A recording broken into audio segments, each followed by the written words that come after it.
और इन्हीं सबके बीच हिमाचल सरकार ने एक बड़ा फैसला लिया है। अब सिर्फ इमरजेंसी में ही आपको हिमाचल में प्रवेश मिलेगा, एंट्री मिलेगी। मौत या फिर मेडिकल इमरजेंसी पर ही आपको ई पास जारी किए जाएंगे। कोरोना के बढ़ते मामलों के चलते सरकार की तरफ से यह फैसला लिया गया है कि बाहर से आ रहे लोग जितने भी हैं वो अभी तक ज्यादातर कोरोना पॉजिटिव पाए गए हैं, जिसके बाद हिमाचल सरकार की तरफ से ये अहम फैसला लिया गया है और अब सिर्फ इमरजेंसी में ही आपको हिमाचल में एंट्री मिलेगी, यानी कि मौत या फिर मेडिकल इमरजेंसी पर ही आपको एंट्री दी जाएगी। जो फैसले लिए गए हैं वो लगातार आंकड़ों के बढ़ते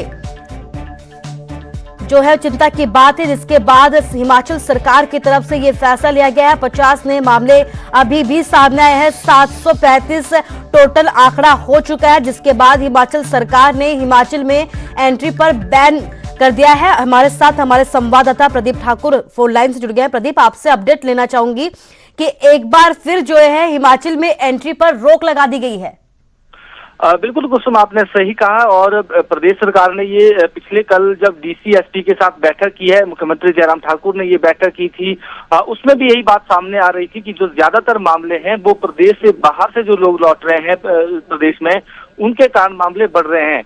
और इसमें भी जो कह सकते हैं कि हाई लोड सिटी दिल्ली है, वहां से ज्यादातर मामले हैं। तो ऐसे में अब सरकार ने फैसला किया है कि अब जो ई पास जो प्रदेश से बाहर के लोगों को दिया जाता था, फिलहाल उस पर अभी रोक रहेगी और वो केवल चाहे मेडिकल इमरजेंसी हो उस स्थिति में मिलेगी, या अगर किसी की घर पर मृत्यु हुई हो या कोई और जो है बहुत ही जरूरी काम है, उस वजह से जो है वो उसे पास दिया जाएगा। लेकिन आम जो पास देने की व्यवस्था थी वो अब पूरी तरह से बंद कर दी गई है और इसके आदेश भी जारी कर दिए गए हैं। क्योंकि पिछले कल जब डीसी एसपी के साथ बैठक हुई थी उसमें बहुत सारे विषय के साथ चर्चा हुई है, क्योंकि हिमाचल प्रदेश में 30 जून तक कर्फ्यू भी है। अब जो अगला अनलॉक फेज 2 चलना है जुलाई माह में, तो उसके लिए भी तैयारियों को लेकर ये बैठक की गई थी। और मामले जिस तरह से बढ़ रहे हैं, पिछले 3 दिन में ही 100 से ज्यादा मामले प्रदेश में आए हैं। और उसके बाद अब जो जिला अधिकारी हैं, डीसी हैं, उनको जो है उनके अधिकार जो है बढ़ा दिए गए हैं। अब उन्हें ये शक्तियां दे दी गई हैं कि अगर उन्हें किसी संस्थान को कोविड केयर सेंटर बनाना है तो वो अपनी मर्जी से उसको कोविड केयर सेंटर नोटिफाई कर सकते हैं।